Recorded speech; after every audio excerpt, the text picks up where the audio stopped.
Nah, kalau mau pergi ke masjid baik, tapi di masjid jangan bercanda, jangan lari-larian, jangan teriak-teriak. Nah, itu kan merupakan nasihat orang tua kepada anaknya. Boleh ke masjid,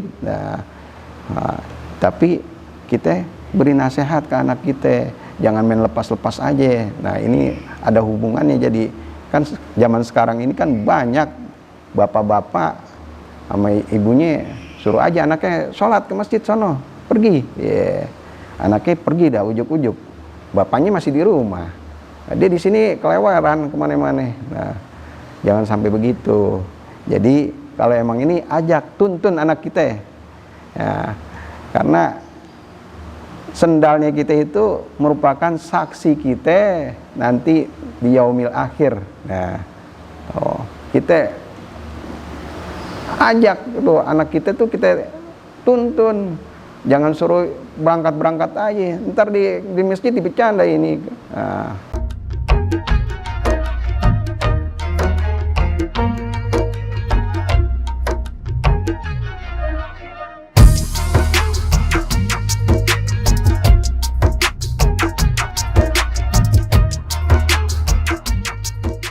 Assalamualaikum warahmatullahi wabarakatuh.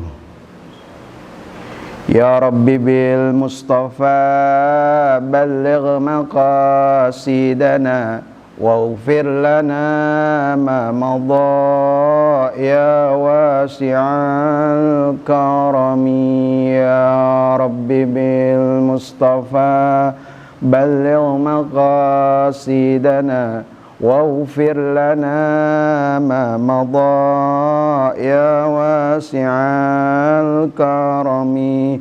Huwal habibul ladzi turja syafa'atuhu likulli haulin minal ahwali muqtahimi.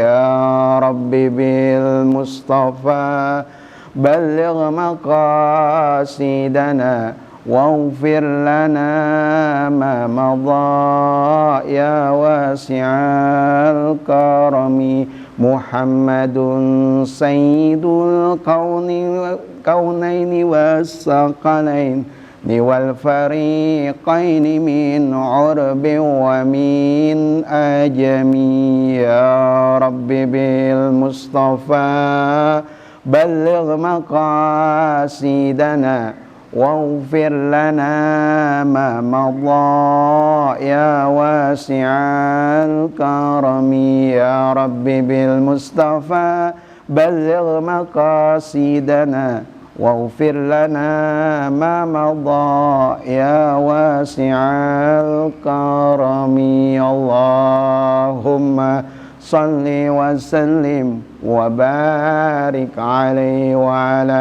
alihi. Bismillahirrahmanirrahim. Alhamdulillahi rabbil alamin wal aqibatu lil muttaqin wala udwana illa 'alal zalimin. Wassalatu wassalamu ala sayyidina Muhammadin wa ala alihi wa sahbihi ajma'in. Amma ba'. Subhanaka la ilma lana illa ma 'allamtana innaka antal alimul hakim. Rabbi shrahli sadri wa yassirli amri wahlul 'uqdatam min lisani yafqahu qawli. Hadirin sahabat Baitur Rahman yang insyaallah dimuliakan Allah Subhanahu wa taala. Pertama-tama marilah kita panjatkan puji serta syukur kita ke hadirat Allah Subhanahu wa taala. Di pagi hari ini yang penuh dengan berkah dan suasana yang cerah, Allah dapat mengumpulkan kita kembali di tempat yang mulia dalam rangka kita bersilaturahim, bermuajahah. Di tempat yang mulia ini dalam rangka kita menuntut ilmu. Thalabul ilmu faridatun ala kulli muslimin wa muslimatin. Semoga apa yang kita niatkan dari berangkatnya kita dari rumah kita menuju rumahnya Allah Subhanahu wa taala mendapatkan pahala yang berlipat ganda dan mendapatkan keberkahan-keberkahan dari Allah Subhanahu wa taala untuk kita meningkatkan kualitas keimanan dan ketakwaan kita kepada Allah Subhanahu wa taala.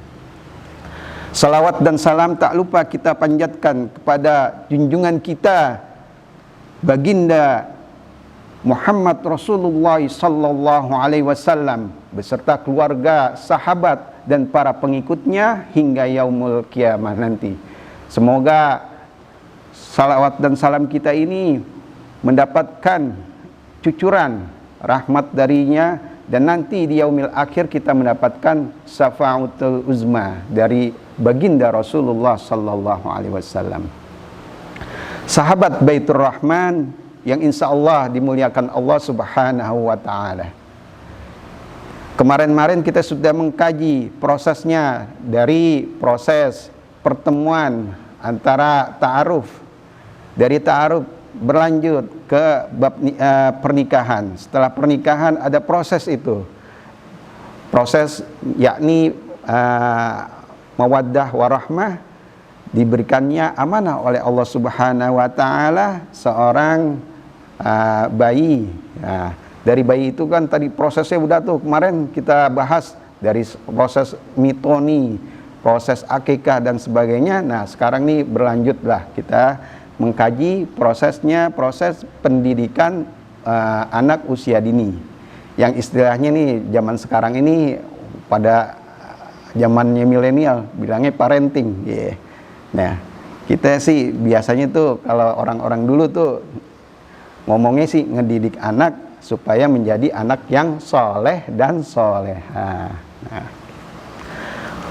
Nah, dalam proses parenting yang istilahnya ini yang terkenal banget sekarang ini, ada beberapa prinsip yang harus diperhatikan oleh orang tua dalam proses pendidikan anak usia dini, yaitu al-muhafazah, yaitu memelihara fitrah anak. Nah, yang kedua at-tanmiyah, mengembangkan potensi anak. Nah, yang ketiga ya ini at-taujih, ada arahan yang jelas. Yang keempatnya at-tadarruj, yaitu bertahap. Nah, dengan metode yang dapat digunakan tersebut, kita dapat dari prinsip tersebut kita dapat memperoleh metode.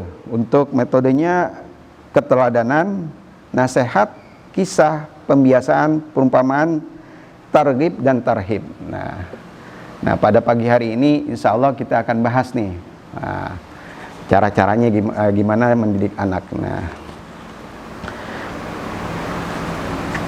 pola al-muhafazah,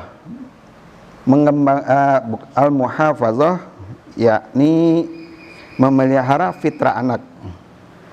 Dalam hadis disebutkan bahwa setiap anak lahir dalam keadaan fitrah. Fitrah yang dimaksud adalah ia membawa iman dari alam kandungan. Dengan fitrah ini manusia cenderung menerima kebenaran. Kondisi fitrah ini yang perlu dipelihara oleh orang tua muslim dalam proses parenting. Sebab perkembangan nanti kalau udah gede nih banyak bisa faktor-faktor yang lain tuh mempengaruhi beliau, mempengaruhi anak. Makanya harus jaga fitrah anak supaya dia Islamnya benar-benar Islam, kita ajarin dah tuh. Nanti prosesnya kita bahas satu-satu dulu nih. Nah, proses parenting, perkembangan keyakinan anak sangat tergantung pada parenting orang tua terhadapnya. Nah, kita pelihara dah tuh anak-anak kita supaya keimanannya itu tetap terjaga. Yang kedua, mengembangkan potensi anak, al-tanmiyah. Orang tua juga wajib mengembangkan potensi fitrah anaknya. Pengembangan potensi anak ini ditujukan supaya anak-anak tumbuh dan berkembang menjadi pribadi yang mantap, pribadi yang kuat. Jadi wajib nih orang tua melihat potensi anak. Nah, nanti kita mengarahkannya nih. Setelah potensi yang kita lihat, nah ada at-taujih, memberi pengarahan. Sekalipun anak mengantongi potensi keyakinan sejak dalam kandungan, namun mereka perlu diarahkan supaya keyakinan tersebut tidak lepas dari dirinya, karena manusia lahir ke dunia tidak hanya memiliki fitrah, keyakinan, tetapi juga potensi positif dan negatif. Untuk itu orang tua wajib mengarahkan anak-anak ini, mengajarinya dengan aturan-aturan agama diniyah, tidak menuruti segala permintaannya dan sebagainya dan sebagainya. Yang keempat, at-tadarruj, bertahap. Yakni dalam bertahap ini anak harus dilakukan dengan penuh kesabaran pendidikannya nih, ketelatenan dan tidak tergesa-gesa ingin melihat hasilnya. Jadi kan anak-anak kan bertahap kita ngedidiknya. Jangan mau langsung aja tahu-tahu kita jadi dewasa, enggak, kan ada tahap-tahapannya nanti tahapannya. Dari metode tersebut kita bisa mengambil tata cara untuk mendidiknya. Nah, ada pola-polanya nih. Pola otoriter. Pola otoriter mendidik anak dengan menggunakan kepemimpinan otoriter. Nah, tapi kalau otoriter banget sih kasihan juga anak. Jangan sampai seperti otoriternya semi militer, kasihan anak. Kalau anak masih kecil ya janganlah, semi-semi aja deh. Kalau marahin, tapi jangan sampai pakai acara mukul-mukul, kecuali memang udah parah banget. Kalau bisa dikasih nasihat. Ada pula pola permisif, merupakan kebalikan dari pola otoriter. Pola asuh permisif merupakan pola asuh yang berpusat pada anak, di mana anak mempunyai kebebasan yang sangat luas untuk menentukan sesuatu yang diinginkan, sampai-sampai tidak ada batasan aturan-aturan maupun larangan-larangan dari orang untuknya. Nah, kalau pola seperti ini juga jangan diterapin juga benar-benar. Anaknya nanti bisa bebas banget gitu. Jadi bisa digabungkan antara otoriter dan permisif, ya kita olah ada tuh gimana itu supaya anak kita itu kasarnya jangan kasar banget, tapi kita mendidiknya benar-benar mendidik. Jangan sampai anak kebablasan gitu. Ada aturan-aturannya gitu. Aturan-aturan yang membuat anak itu menjadi patuh kepada orang tuanya. Ngomelin sih mah boleh ngomelin, tapi jangan main tangan dulu. Kalau bisa dinasehatin dulu. Ada tingkat-tingkatannya. Kalau sampai level yang tertentu, baru kita bisa berbuat kasar sama anak kita. Tapi kalau bisa dengan cara baik-baik, kita nasehatin bisa, kita kasih contoh yang baik-baik, insya Allah anak tersebut bisa mengikuti pola asuh kita. Ada juga pola demokratis. Pola demokratis ditandai dengan adanya pengakuan orang tua atau pendidik terhadap kemampuan anak. Anak diberi kesempatan untuk tidak selalu tergantung kepada orang tua. Orang tua sedikit memberi kebebasan kepada anak untuk memilih apa yang terbaik. Anak didengar pendapatnya, dilibatkan dalam pembicaraan, terutama yang menyangkut dengan kehidupan anak itu sendiri. Nah, pola demokratis ini paling enak gitu. Jadi kalau zaman sekarang ini kan banyak orang tua nih, karena orang tuanya masih muda juga, sama-sama muda, jadi dianggap kayak teman gitu. Jadi kita sangat terbuka gitu, ngomongnya enak, kita ajak bicara, kita dengerin pendapat dia. Nah, oh mas nggak bisa begitu mas, mas harus begini, harus begini, harus begini. Pola asuhnya jadi ada itu. Jadi kita ngikutin apa yang anak itu sampaikan, udah itu ada arahan, ada rujukan. Oh ini seperti ini deh, nggak bisa kayak gitu. Nah, jadi ada apa keterlibatan, hubungan emosionalnya itu ada tuh kalau udah seperti itu. Nah, memang sih zaman-zaman sekarang anak itu dijadikan seperti teman. Jadi apa-apa yang dia ini kan ya seperti teman. Jadi nggak terlalu kalau dia ada masalah dia mencurahkannya gampang. Kagak kayak dulu. Kalau dulu kan anak-anak takut sama orang tuanya, ngelihat bapaknya aja takut ya. Sekarang ini udah zamannya udah berubah. Jadi cara didiknya juga berubah juga. Bagaimana mendidiknya ya kita ikutin juga itu cara-caranya supaya anak nggak terlalu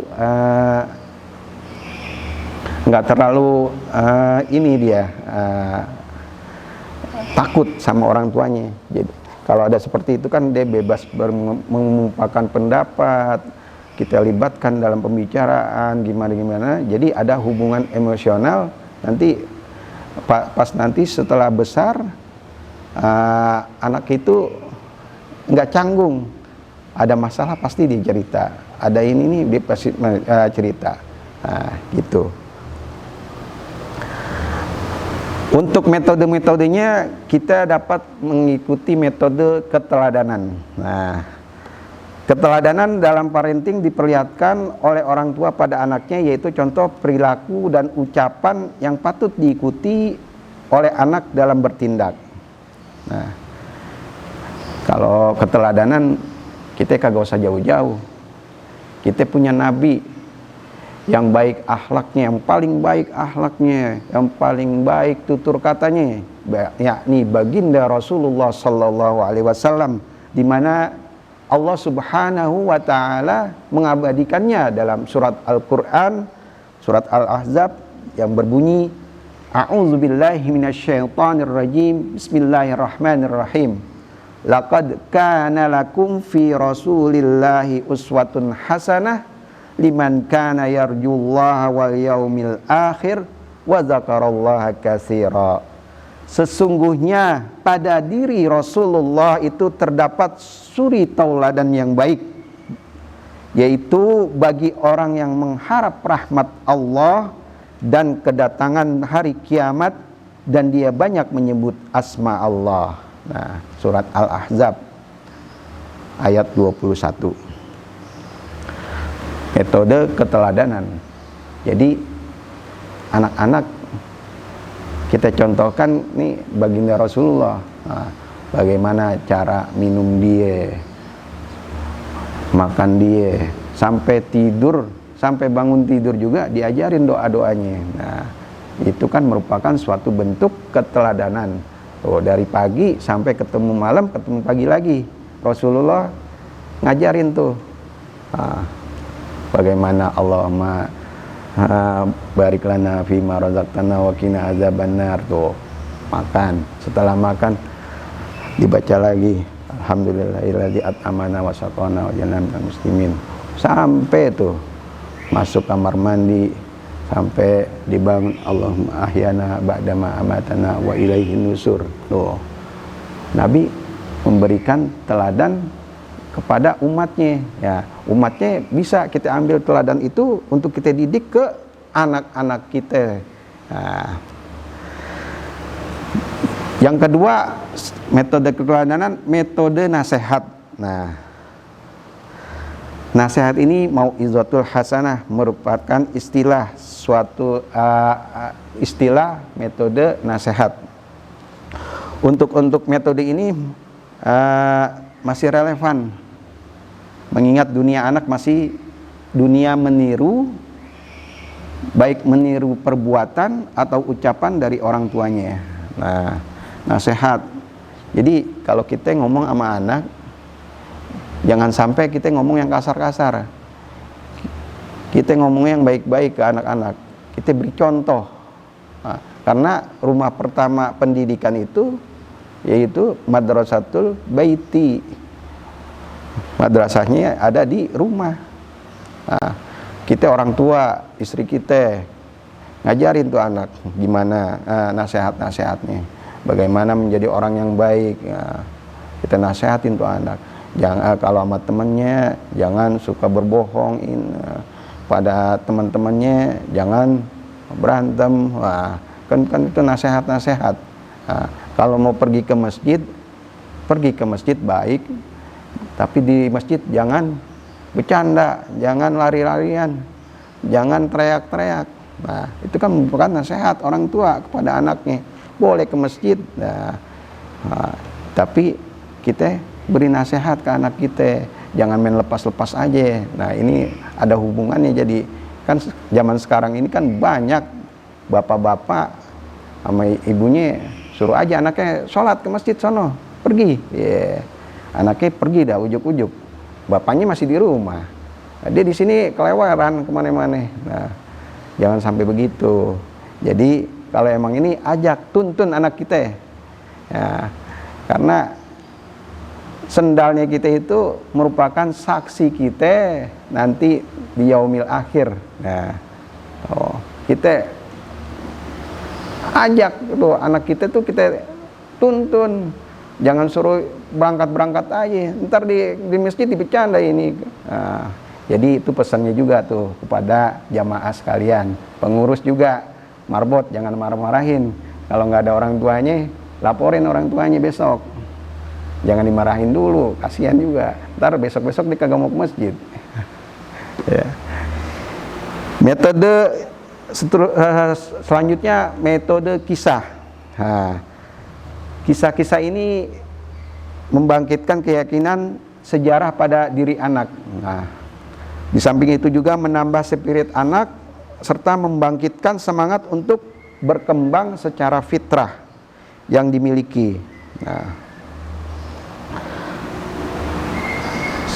selanjutnya yaitu metode perumpamaan, yaitu suatu frase yang digunakan untuk menceritakan peristiwa tertentu yang serupa atau sama dengan yang dialaminya. Perumpamaan juga bisa mengukuhkan ilmu pengetahuan di dalam pikiran anak. Rasulullah sendiri telah menggunakan metode ini, diantaranya adalah hadis tentang perumpamaan seorang mukmin seperti pohon kurma.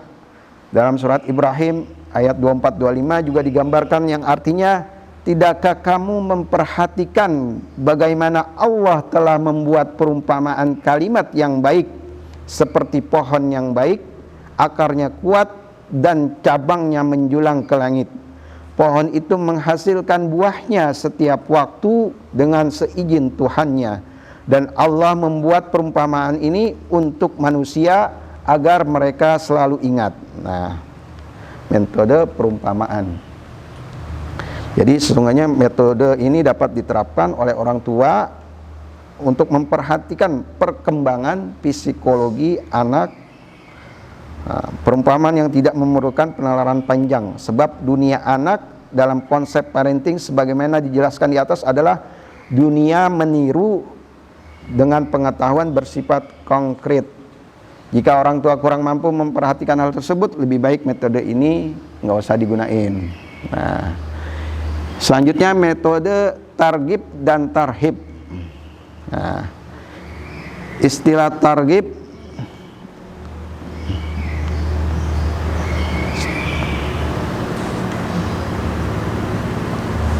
anak yang berperilaku positif dan berbuat baik perlu diberi penguatan dan dengan pujian, hadiah dan semacamnya agar ia terus-menerus merasa senang dengan perilaku dan perbuatan baik tersebut. Ini disebut targhib. Nah, karena dia berperilaku positif, ada sekarang ini kan ada istilahnya punishment, yeah.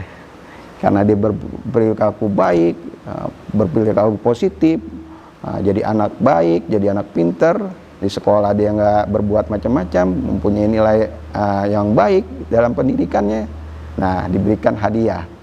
Ini disebut targhib. Sedangkan anak yang berperilaku sebaliknya perlu diberi peringatan, diancam, ditakut-takuti dan sebagainya supaya ia jera dari perilaku tersebut. Ini disebut tarhib. Kedua metode ini perlu dikolaborasikan secara berimbang dan proporsional. Nah, jadi kalau anak kita nih berperilaku positif, dia sekolahnya baik, nggak macam-macam, nilai rapotnya baik, semua kita boleh dah kasih hadiah. Nah, misalnya, Mas nanti kalau Mas naik kelas dibeliin sepeda. Nah itu pola target. Jadi dari penjelasan tersebut mungkin ada pertanyaan atau apa bisa disampaikan melalui komen di bawah ini. Nah, mungkin ini aja yang dapat saya sampaikan. Lebih kurangnya mohon maaf. Wallahu muwaffiq ila aqwamit thoriq.